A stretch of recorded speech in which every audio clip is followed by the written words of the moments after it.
Imbis na magandang trabaho at maayos na tirahan, malapreso raw ang kalagayan ng ilang OFW sa Jeddah, Saudi Arabia. Nagtitiis sila pati sa pagkain na para raw kaning baboy.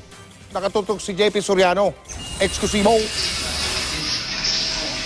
Makikita sa video na ito ang ilang OFW, siksikan sa kwarto sa isang compound sa Jeddah, Saudi Arabia.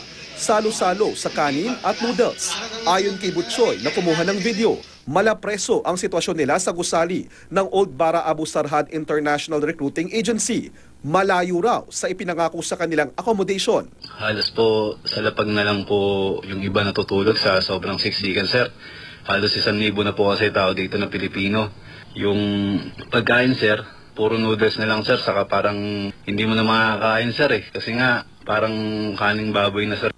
Pangako raw kay Butchoy ng recruitment agency, sweldong nasa 1,600 riyal o katumbas ng mahigit 20,000 pesos, magandang tirahan at trabahong may kaugnayan sa kanyang pagiging graphics artist. Pero mekaniko ang naging trabaho at napakaliit daw ng sweldo. Ang iba raw na teacher at IT expert sa Pilipinas, ginawang tagalinis ng hotel. Wala kuryente kaya yung iba natutulog na lang sa sa itaas sa rooftop na lang kasi mainit kasi pag dun sa kwarto. Tapos aircon, siksikan din 30 kami sa isang kwarto.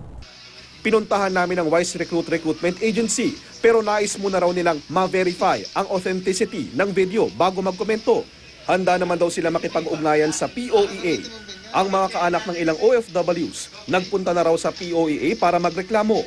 Naipaalam na raw ito ng POEA sa recruitment agency at sa Polo office sa Jeddah. Dapat po yan ay sagutin ng agency. Kung talagang wala silang trabaho pagdating doon, walang accommodation at yung food ay ganun po nga ang klase, so kailangan po mag-explain ng agency.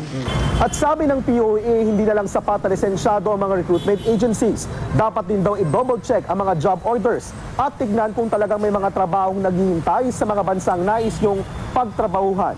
JP Soriano, nakatutok 24 oras.